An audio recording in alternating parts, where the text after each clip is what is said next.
This is the Old Sage. It's Celestial Time, and we're going to continue our tarot class and finish up the Major Arcana. So we're going to begin today with the Star card. The Star, this is about giving back. This Star is teaching, training, giving back to others. You see, she's giving her wisdom on her emotion. She's leaned down and she's giving it back into the pool of life. Okay. So a lot of times I see this card about education. Personally, it's like, to me, this is a school card, but it's also the ruler of the Aquarian. Okay.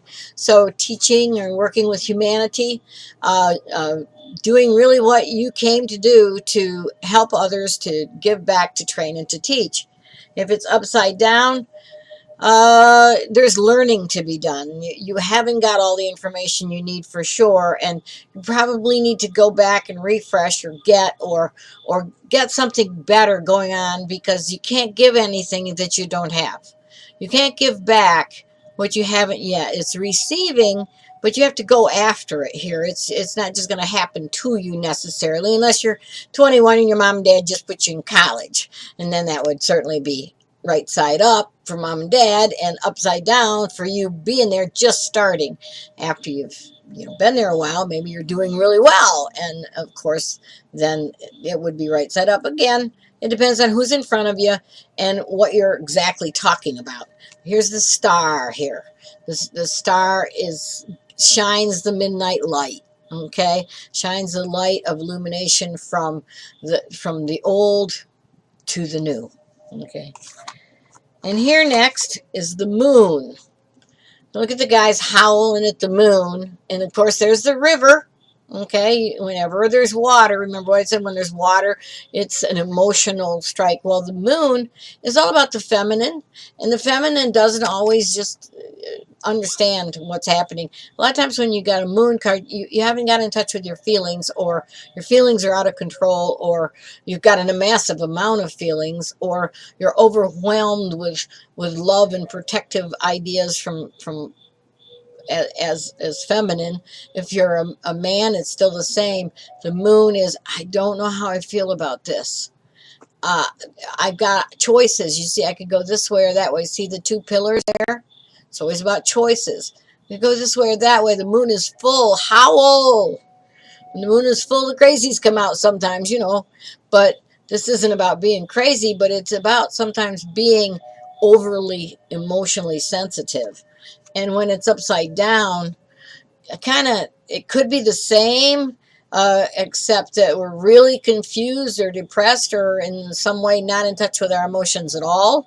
Or it could simply mean that you're just out of energy, out of emotional energy, and you need to fulfill yourself. Before you make any decisions for others, it might be time for you to sit back and be quiet, meditate for a while.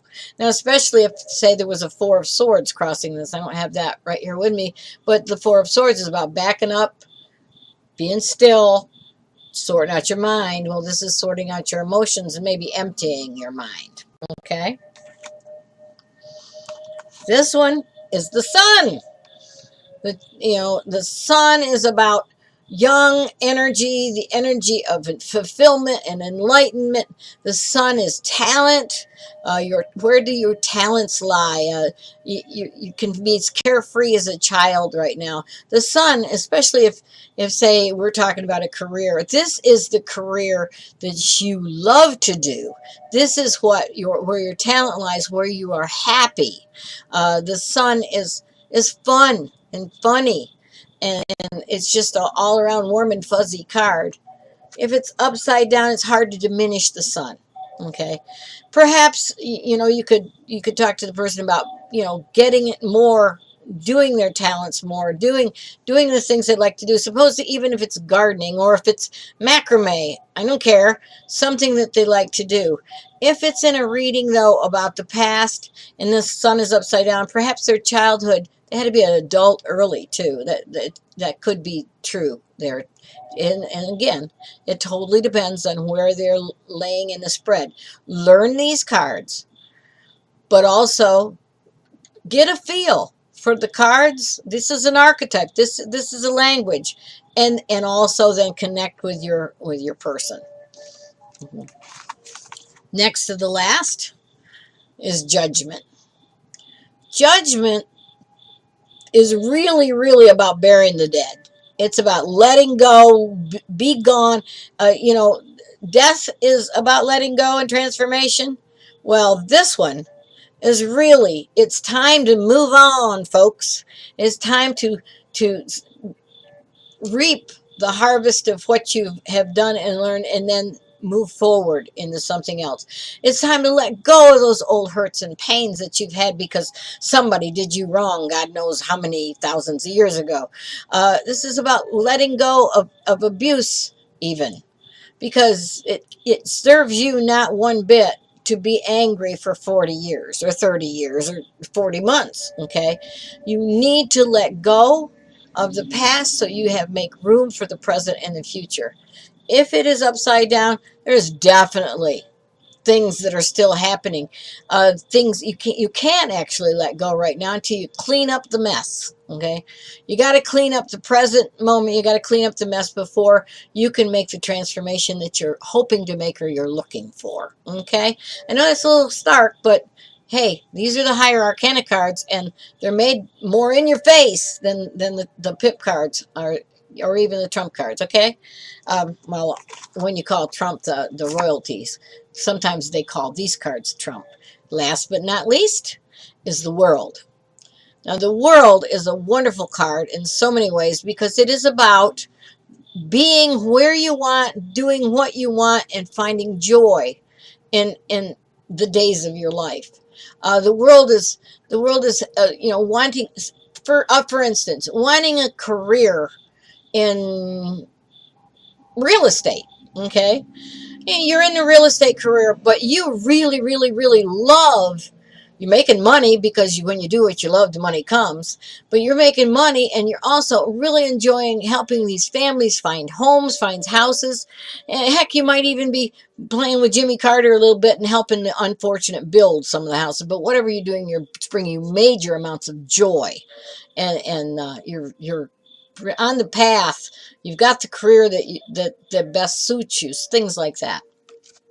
When it's upside down, you may be fiddling while Rome burns. You might be really, really happy.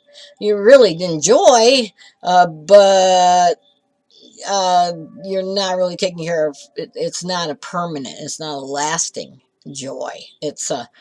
And sometimes it's not that at all. Sometimes you got in, good example, you got into this job you thought you were going to love. You've been working it for a while and you go, ugh, I don't even like this. Okay. I thought I loved it. You like the field that you're in, but maybe you just need to tweak it a little bit and find another position or another place, another way, because it's still good. It's hard. It's like with the sun. It's hard to screw up the world. It's hard to make it bad because it is not. Okay, even upside down, you're enjoying your life. Maybe it's not about your career, your job. Maybe it's your family, and they are kind of chaotic, dysfunctional about most everybody. But you are really enjoying your role as mother, father, sister, brother, whatever, thing like that. It just depends on what the rest of the spread is about, what's going on in the life of the person. So the right side up world that's like the sun. It's like, yes, this is good news. Yes. Okay. So that is the higher arcana. And we went through the pips. Now we've gone through the higher arcana. When I get down to Texas, as I've told people, I'll be in Texas here in another week and a half. And there's a soul down there that I'm pretty sure will help me figure out how to put the spreads down so you can see the spread, what I'm doing with the spread, as well as my face, so that I can talk to you and we can work with the different spreads. Because as I've alluded to before, spreads are everything. Spreads are like the house system in the astrology. You got to know where something's happening. If you just lay down a bunch of cards and it's like, oh, well, this has happened, this has happened, this has happened, this, when, where? Did it come from here? Where it's going? And in the future, it's going to be this and this and this and this. You're really enjoying what you're doing, but you got to let go of the past.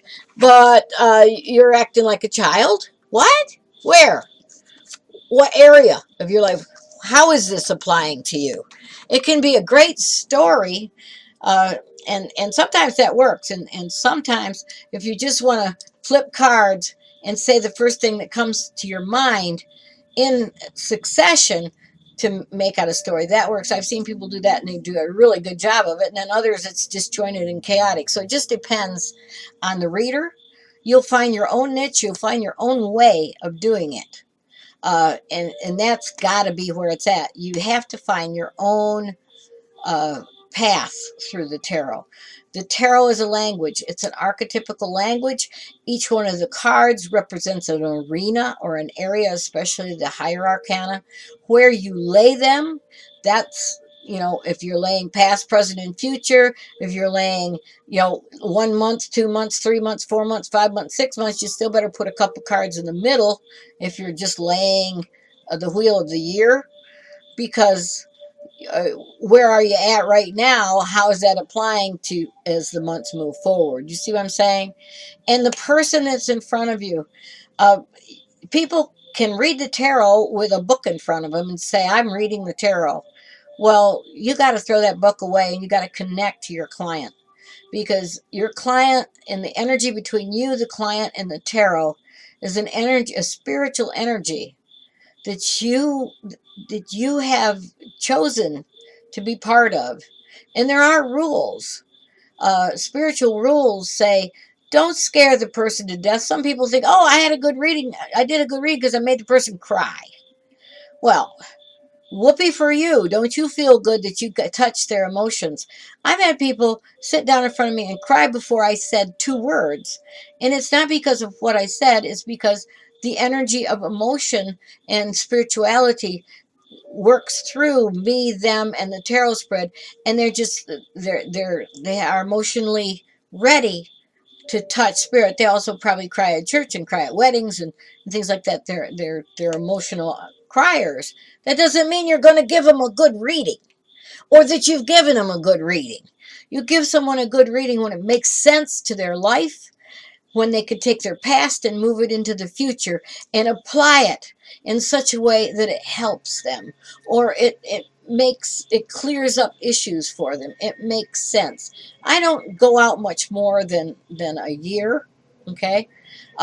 Because in a year, people can change. They can have the death card or judgment. They can let go of the past.